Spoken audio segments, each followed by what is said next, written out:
Assalamualaikum warahmatullahi wabarakatuh. Selamat pagi anak-anak. Hari ini kita akan belajar tentang efek rumah kaca ya. Jadi konsep dari efek rumah kaca, kalau kita lihat definisinya ya, kita baca sama-sama ya. Yaitu efek penyerapan panas matahari di atmosfer oleh gas-gas seperti metana dan karbon dioksida CO2 yang menyebabkan meningkatnya suhu bumi ya, yang kita sebut dengan istilah pemanasan global ya. Bumi kita menjadi panas ya. Baik, kita bermain-main dengan gambar dulu ya. Jadi konsep yang betul untuk efek rumah kaca itu bukan hanya yang kita sering ketahui bahwa rumah-rumah kaca yang ada di kota-kota ya, gedung-gedung tinggi yang ter tersusun oleh kaca-kaca itu menyebabkan bumi menjadi panas karena pantulan sinar matahari ya. Konsepnya sebenarnya bukan begitu ya. Konsepnya, jadi kita lihat dulu materinya gini ya.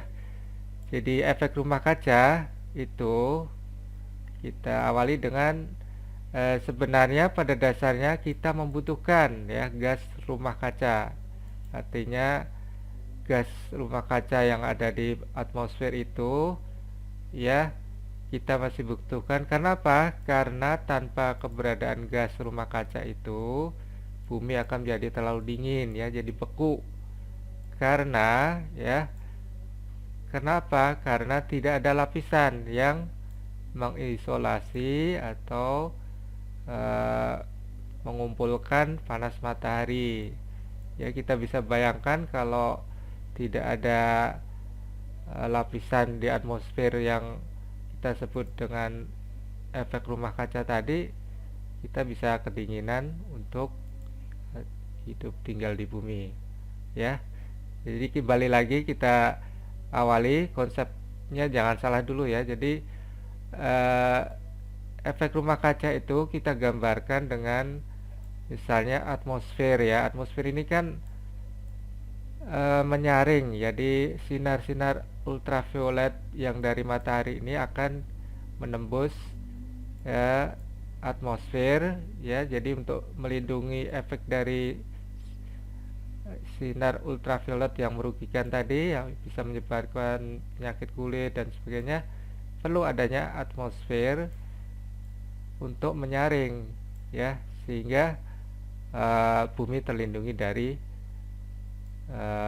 sinar ultraviolet yang merugikan ya.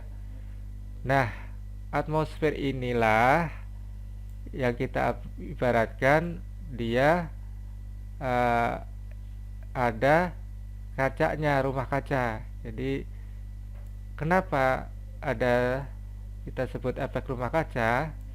Jadi karena adanya gas-gas atau materi CFC ya, jadi yang menyebabkan kadar CO2 ini meningkat, kemudian asap dari kendaraan ya, asap dari pabrik, kemudian hutan-hutan yang kita tebang untuk keperluan kita juga ya, untuk meja, untuk rumah, dan rumah kaca itu sendiri yang dibangun itu ya, seakan-akan atmosfer kita ini tertutup oleh ya rumah kaca tadi, sehingga dia akan terkumpul karena banyak CO2 tadi ya. Jadi bukan hanya faktor ini memang faktor dari adanya efek rumah kaca, tapi konsepnya yang sebenarnya adalah atmosfer kita anggap seakan-akan seperti efek rumah kaca yang menyebabkan sinar matahari ultraviolet ini menembus, dan karena banyak kadar CO2 dan metana tadi, maka akan terkumpul. Akibatnya apa? Akibatnya ya, bumi akan menjadi panas ya, sehingga terjadilah peningkatan suhu bumi yang kita sebut dengan pemanasan global, sehingga es-es yang ada di kutub akan mencair, akhirnya timbul permukaan laut yang semakin tinggi dan akhirnya banjir.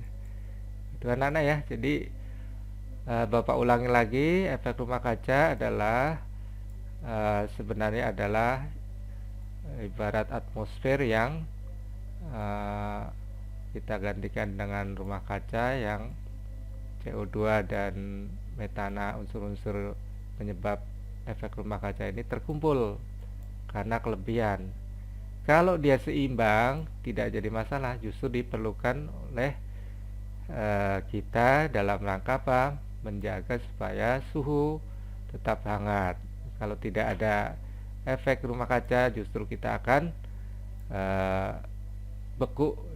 Bumi yang kita tinggali tidak akan bisa kita tempati. Gitu anak ya. Assalamualaikum warahmatullahi wabarakatuh.